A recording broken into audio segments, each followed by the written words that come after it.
Hey guys, hope you and your families are well. Something you don't know about me is I used to coach a kids football team. I coached them for 4 years and I got a real buzz out of coaching.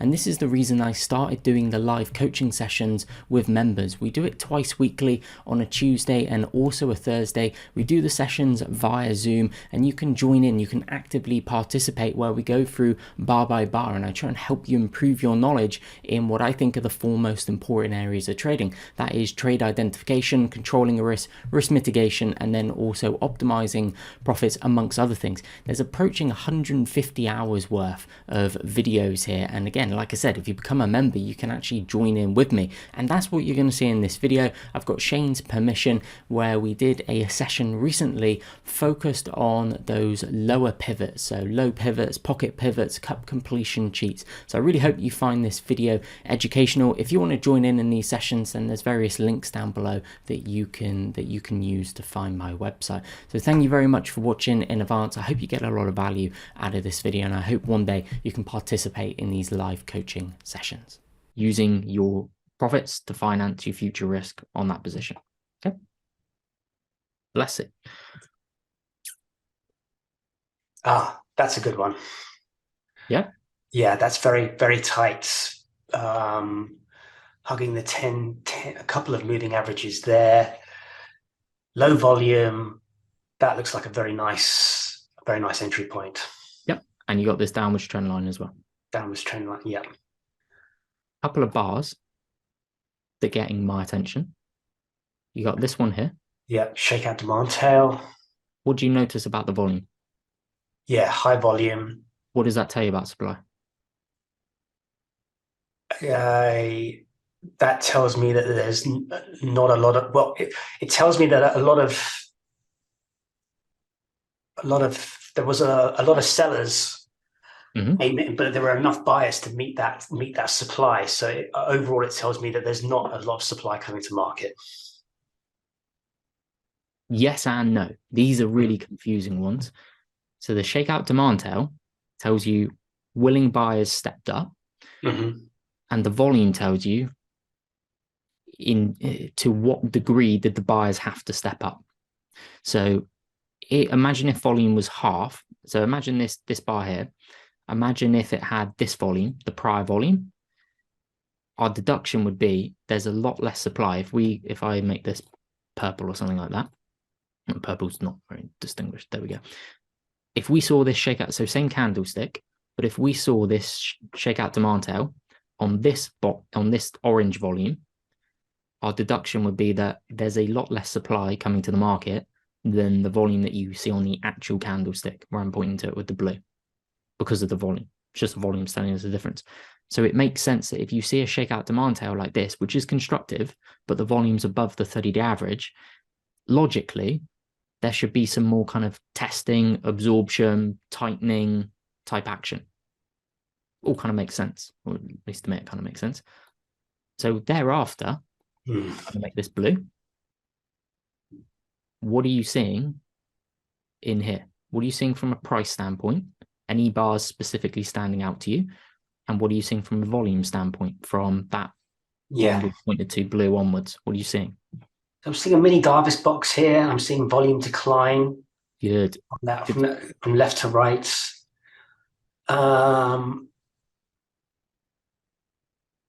2 bars really standing out to me.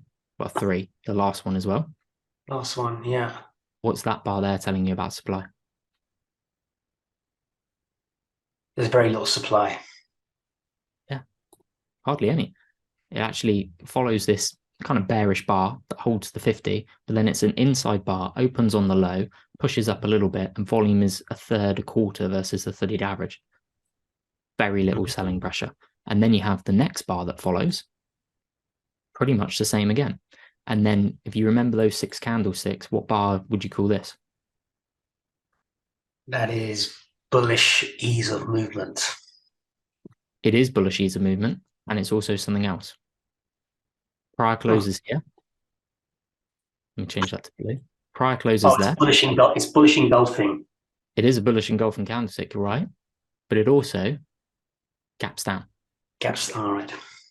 So you see how the prior closes here, and then it gaps down, and it gaps down below a key moving average, being the 50 SMA, which has been an okay reference point, certainly here for this stock. Large operators stepped up, supported it here, took them a little bit longer to do it here, granted. But you have a gap down reversal bar that then turns into a bullish engulfing candlestick on volume below the 30-day average. This is now kind of building into our thesis that there isn't much supply coming to the market. We're just not seeing the selling pressure in terms of the price action, in terms of the volume. And then we have type bar here, ish, it's not great. And then that final bar.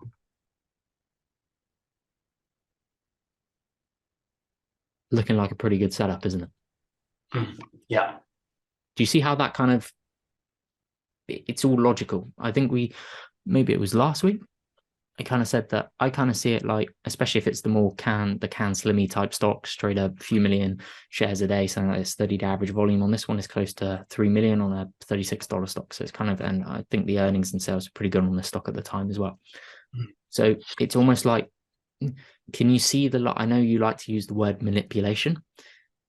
Can you see how the large operators are kind of positioning this stock? They're getting it ready. Do you see how it's like a story playing out in front of you, and you are Sherlock Holmes, you are Shane Sherlock Holmes, and you're the detective going, okay, what's going on here? And again, are we going to be right every time? Absolutely bloody not. But it's important to know why you're right, why you're wrong. And it might be that you target it here, you get stopped out, and it resets a couple of days later. But that's just I'm learning that it's more about kind of stepping back. I don't mean literally, well, taking a wider view of the charts, and it's like having a jigsaw but with several missing pieces. But from you look at the different clues and try and make a judgment based on previous experience. Yeah. As Livermore said 100 years ago, over 100 years ago, it is the most fascinating game in the world. And this is, I think it was a couple of weeks ago, you had it in your head like it's manipulation. It is manipulation. Yeah. But it's just how the game is played. Yeah.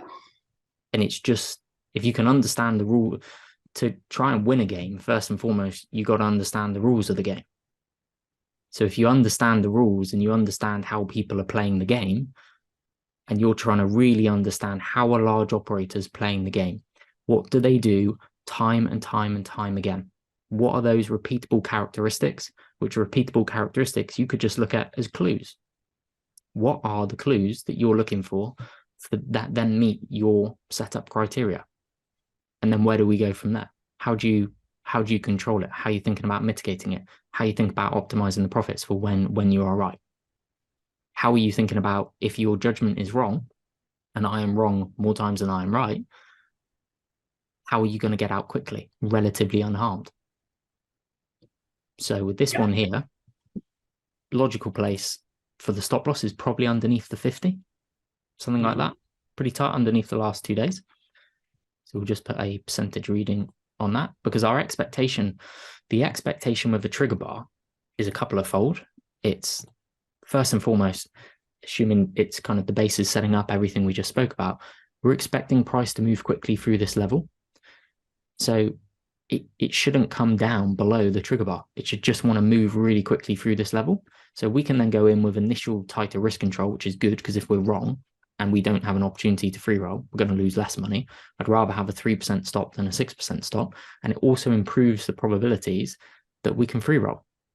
Because if you had to wait, if you just think logically about it, if you had to wait for a 50% gain to free roll, that's going to be harder than a 25% gain, which is harder than a 12.5% gain, which is harder than a 6% gain. That makes sense? Yeah. But what I like about this one here, if we imagine again, the average percentage move that this stock has made over the last 20 days, and you can set this to 20 days, 30 days, it doesn't really matter. But the average daily percentage move this stock has made is about 6%, and your stop loss is about 3%. So does it sound plausible if this stock stays true to form and goes up what it has done, or its average percentage move over the last 20 days, you could free roll it. Yeah, definitely. So this is why if we can get the initial stop half the ADR, which is rarer, you've got to really look for those really tight trigger bars, it's then increasing the chances, to my mind, of free rolling it on the first day, which is good. I want to take all of the risk out of the trade very early on if possible. So let me just put this in here, a percentage. So we're looking for around about 6%, something like that, 38.19. Sounds about right. See where I put this in, about there. That makes sense? Mm-hmm. Didn't get filled. Now what do you do?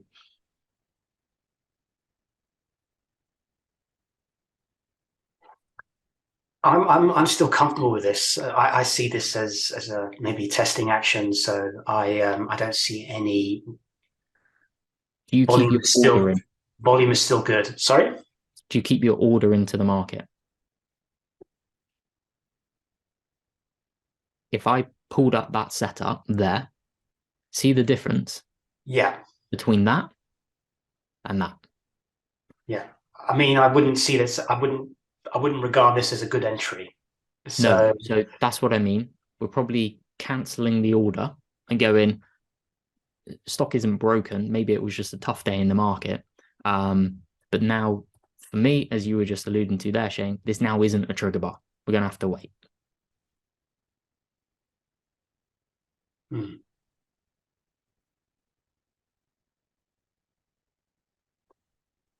Hmm.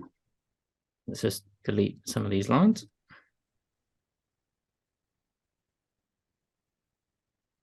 See the patience element as well. Yeah. That is a good trigger bar. Yeah. That's a much stronger trigger bar. See how you just have to be patient. And the stocks also broke this downwards trend line with, look at this as well. Good bar, bit of demand stepping back in. Mm-hmm. And now as this trigger bar forms, what do you notice the volume has done? Yeah, it's well below its 30-day moving average. It's declining nicely. Now we have another chance.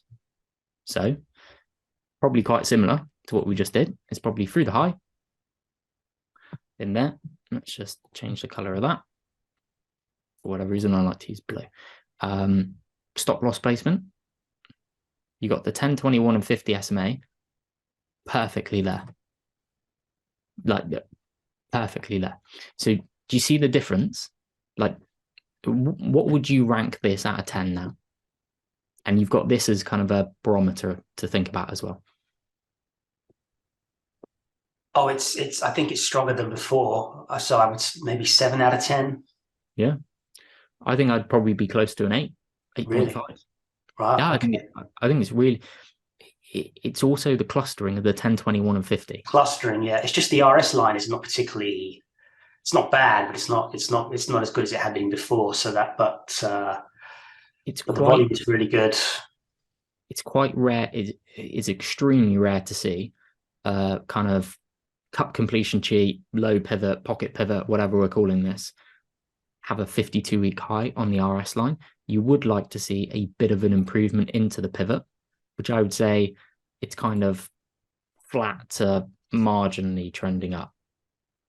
It probably depends if you're looking at rose tinted glasses. But yeah, the thing that could be better here is RS line, but it's quite rare to see a really, really, really strong RS line going into the base. One thing that you can kind of deduce from that is before the base was the stock a leader. It was, yes. It was. That's a I can good see sign. the relative strength line is you've had just hit Yeah. after hit after hit. So it was at that point a leader. Yep. And we don't think, albeit there's been some high volume coming through, and this is a shakeout demand tail, it doesn't look overly distributional, this base. Actually, No. we think we're starting to get some clues that large operators are just soaking up supply. And we're getting this nice Davis box form with some bullish bars coming through and then tightness. And the 1021 EMA, you couldn't put a paper clip between them. They're so tight. So back in we go, probably. Like this, like this, like this. Through there, probably 6% again. which is going to be in this vicinity around 1812, 1817, something like that. So a stop loss of 3%? Yep, 3%, just underneath below the trigger bar. However, had that bar come through, has that kind of invalidated your order?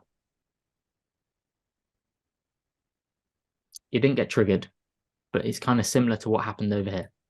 Yeah. So It's I'd still be inclined to sort of just to stay patient, because you're still clustering around those moving averages. Might just need one more day. I just need one more day. Yep. Oh, that's there you go. Yeah. That's an incredibly tight candlestick again across the moving averages. So that's, if anything, that's a even though technically it's a bearish candlestick, it is. I think that's quite encouraging. That's not a bearish candlestick to my mind, Shane. Well, bearish in that it is red. It is a red candlestick, so it's But the open and the close are probably a penny apart. Yeah. It's when it's this tight. Yeah, and you've got a mini shakeout tail there as well, I think. Yeah. Yeah. What would you now rate this setup out of 10?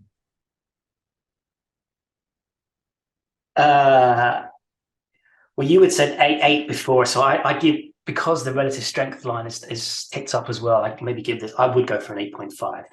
Yeah, this is now a 9 for me. This just got even better. Okay. If in the chart model database, this would be 5 out of 5. Wow. Yeah, this is a kind of pocket pivot, stuff like this. This is pretty much as good as it comes. But this is why, for this session, I wanted to, again, try and improve on the last session from my perspective, of give you more of a better idea of what's really, really, really good and what's good. Does that make sense? Yeah, that makes sense. How we're kind of looking at it. Like, this is just 4 tight bars, volume consistently below the 30-day average, bit of demand in here.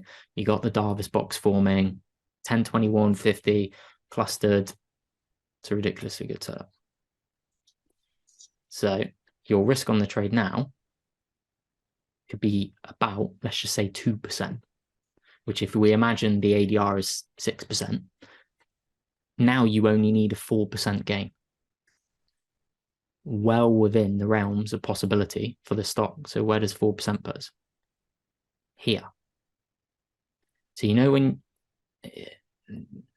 I know you are, this is probably about a month ago, you said about, well, isn't this day trading? Do you see how you're kind of coming at it from a different angle now? That, no, you just want to take all the risk out of the trade as soon as you can. And if you can do that on the first day, do it on the first day. But then you're trying to let that intermediate term trend play out. And you never have any idea. It might go on for 2 weeks, 2 months, 2 years is very, very unlikely. But it might go on for 2 days, 2 weeks, 2 months. You have no idea. But then you just want to sit there risk-free on the trade. Mm-hmm. Is that kind of... Sorry, Jack. Why did you choose 4% as the as free rolling? Because your stop's 2%. We say your stop's 2%, like this. Yeah. We say your stop's 2%, pretty much. Double 2 is 4. 1/3. Done. That makes sense? So is this another re-entry point? No, this is you. Your entry is 35.63. Your initial stop is 34.97. And it's unlikely we're going to be able to push it up because it's so tight anyway, and it's under the 3 key moving averages. It's underneath the low of the trigger bar. So if your stop on the entire position is 2%, you could sell 1/3 of your position at this point 4%, here. Yeah. At 4%, which is going to be 37.21, like this. So 1/3 here. That's where you're looking to sell it. Okay, which is going to be equals 2 times stop loss. Happy? Yeah, happy. pre-rolled it first day. And that is our expectation. That should happen. It should get out like that. Buy should show up. Demand should show up. The proverbial scale should do that. It should go. You should free roll it on the first day. Like that's so really Jack, one thing I've been thinking about over the last week is if I, we're doing this, we're talking about like the perfect trigger bar. So I'm looking at the penultimate day, and I can see that as the perfect trigger bar, and so we can expect it to. But if I'm on the day itself, I wouldn't know that it would be the perfect trigger bar until the day is completed and the market is closed. So I guess this was a stock I was targeting. I'm guessing you are you talk about the a lot of the movement most of the movement being in the first hour and the last hour. So I guess you are looking at the market and in that final hour, and you're making a judgment call of that it's going to be a very tight candlestick, based on the movement you've seen throughout that day up until that final hour. Yeah. So I do my work for the next day when the market shuts. I will start my screening. So the market for me and for you, I presume we're on the same time zone, closes at 9 p.m. So I think it's 8 p.m. now, isn't it?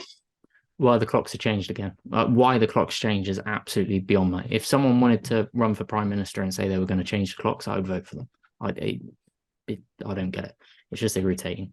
Do they put the clocks forward in America? I don't know. Yeah, but they put them forward at a different time. So there's like a 2-week period where the market shuts an hour earlier for us, and then it happens in October as well, into maybe November. But so for me, the market now, clock's normal time for most of the year, shuts at 9 p.m. So at 5 p.m, I go in, play with Ella, we have tea, and then I come back out at around about 7 p.m. I kind of help put Ella to bed. I do some of my kind of meditation and stuff like that. And then from 7 p.m, that's where, you copy and pasted that kind of systems list from one of the pre-recorded videos. Yeah. I'm then putting all the stocks from my kind of universe of stocks into a watch list.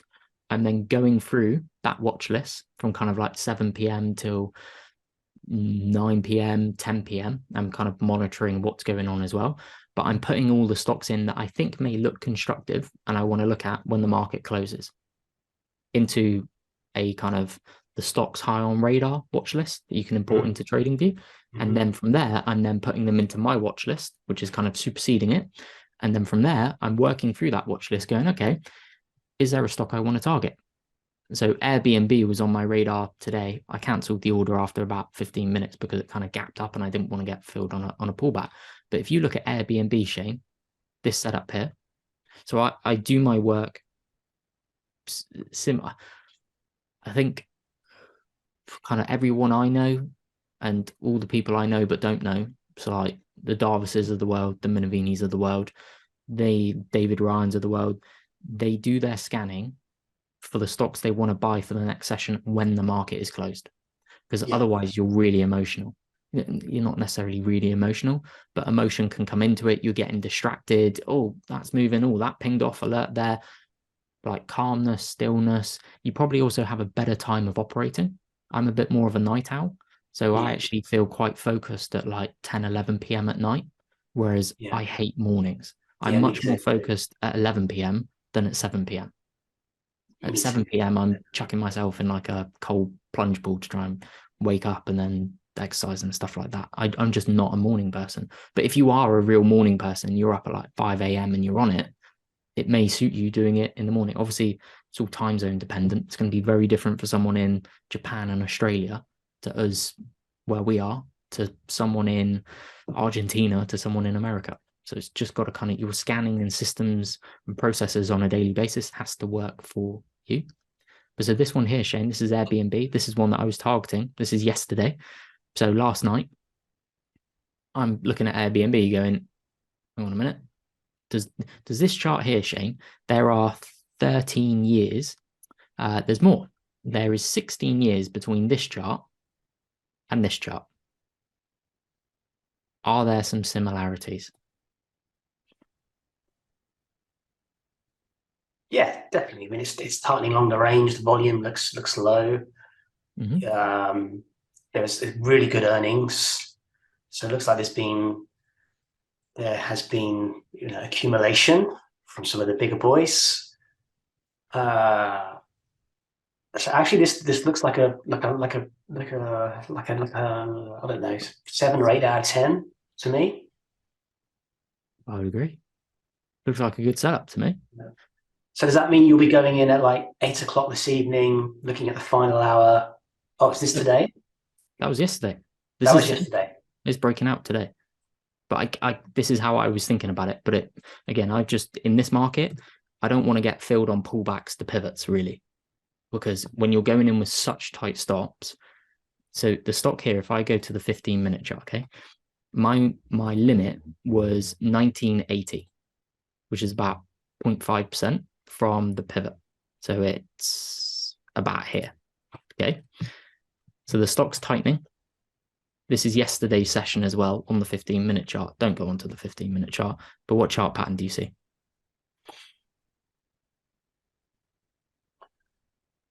Yeah, cup and handle.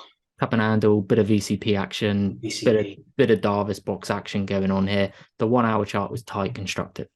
But what happened is, so my limit, so I use a buy stop limit order. So 119.19 is the buy stop. And then if that price is taken out, so breached, it goes through that, I then have basically a limit order. The limit attached to it is at 1980. So it's, for all intents and purposes, it's here. But price gapped above that level. And one of the things is, if you're going in with really tight stop losses, so how I was then planning this trade out is my risk would be sub 2%, about 1.9%. If I then get filled on pullback, it could quite easily come down, whip down quickly, because there's kind of some sell orders hitting the market as well. Whips down, I get filled, stopped out, and then it reverses on me. So I much prefer the stocks that just do this through the pivot. They move through the pivot instead of gap above the pivot and then come back down and then reverse. I just find them, it kind of depends on the market environment. I still don't really trust this market. So for me, it kind of needs to be, just to give you a reference point. So MRNS. So see the difference here, okay? Just going to go to the 1 hour chart. See the tightness here? Now, this wasn't a very good setup on the daily chart, but on the 1 hour chart, this is perfect. And then do you see how the first 1 hour candlestick, there's a tiny gap, but it moves through the pivot. That's what I was looking for Airbnb to do. It didn't do it. Were you filled? I mean, if you are... No, I cancelled it because it didn't come back down. So the limit means the maximum amount that I am willing to pay for any shares is 119.80 cents, and price never got back below that level. So the system doesn't automatically fill you because it's broken through. Because there's a limit. So think about the buy stop is like the trigger. So here, so let me do MRNS.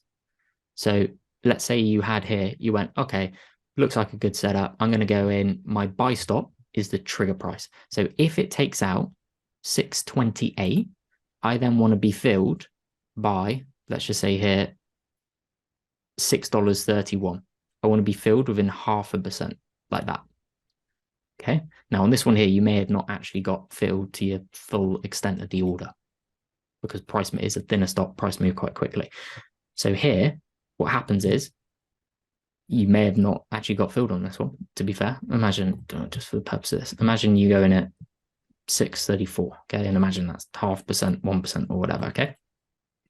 When price goes above $6.28, you then have an order that goes to the market, but the order that goes to the market has a limit. And the limit is no shares can be filled above whatever you state the limit to be. In this instance here, $6.34 is the limit. So this is why, because you'll see stocks that, let's say for this stock here, if you don't put the limit on it and you just have a buy stop, Well, your buy stop could be at $6.28, but if the stock opens up here at $6.70, you're going to get filled at $6.70. So you've then just bought it 6.5% above the pivot. So you thought you were going in with a stop loss of 1.5%. Nope. Your stop loss now, because you got filled up here, your stop loss is now 7.5%. And it's probably completely buggered up how your trade management early on in terms of the now free rolling tactics that you had. Does that make sense? Yeah, it makes perfect sense. So this is what Stan Weinstein Darvis used. Buy stop limit orders. For me, I use buy stop limit orders. I think it's a much more effective way, because then you're knowing the maximum that you are going to pay for any shares. So it then really helps you with the trade management side of things and controlling your risk and free rolling. That makes sense? Yeah, got it. But so there's that in terms of just like daily process as well. So I do it when the market closes and then looking for that. Pretty much. Same thing. Happened 16 years ago, happened 100 years ago. Nothing has changed. Does that make sense, Shane? Yeah. Okay, thinking about that, I'm going to have to wrap it up to go and help Louise with tea and getting Ella ready. But this is one here. Do you see how it gets out? You free roll it. Now, this is not a great pivot, but do you see how it starts to form another pivot? It's not great. It could have done with a bit more time, key moving averages. But here you then get that kind of up completion cheat and then into a very short handle here. And then it's good breakout, volume dries up, tight, tight, tight. Not great on the first day, supply shoot, and then it starts to get. But that there is not a great example of an ad because the pivot could be better, but it's a really good kind of low pivot. And then you can add to your position, ride the key moving averages. Any questions about any of that, Shane? No, that's really helpful. I appreciate there's a lot to learn. There is a lot to learn, but yeah, you'll start getting. One thing that I think would be really helpful for you, Shane, is thinking about the risk mitigation side of things. So kind of pulling up a couple of charts, whether it's this chart, other charts, and kind of thinking, okay, if I'm going to buy it here, and again, you can know kind of earlier on, if you like, you can kind of pull some up and work backwards and go, okay, that there, find the chart that's got a great setup for, say, a low pivot, mid pivot, and then reverse engineer it and go, okay, if I was going to buy it there, where would I have bought it? Where would I initially place my stop? Where would I have been looking to free roll into? And just work through kind of like 10 of those, 20 of those, getting a feel for it, and then do it without knowing what happens next. So then start going bar by bar. And then go, oh, okay, this is setting up like that. Okay, now I don't know what happens next. How do I want to control it? How do I want to free roll it? How do I then want to try and ride the trend? But this bar by bar stuff, if you spend an hour a week yourself doing it and you do it for 6 months, you'll be shocked at how much your skill level improves, how much is already improved. It's really good. Yeah, definitely. And just to pick up on a point you mentioned at the beginning, to anyone else who's watching this, it's really valuable to sort of volunteer and do this, because it's by coming on and chatting to you and making lots of mistakes that you actually really, really advance. So I'd encourage other people to give it a go. Yeah, thanks, Shane. I appreciate that. It's really good to see your improvement, actually. Really, really, really good. Yeah, thanks a lot, Jack. Even a month ago, 2 months ago, 3 months ago, if you go back and watch those videos, how much you've improved and the quickness of your decision making and the understanding to, oh, right, okay, that's a really good setup. And you now know why that's a really good setup. But you also understand it from a deep level of what's actually going on here, what a large operator is doing, what's happening from a supply and demand perspective. It's really, really good. So yeah, nice one. Appreciate that, Shane. Thank you very much for joining in. Thank you.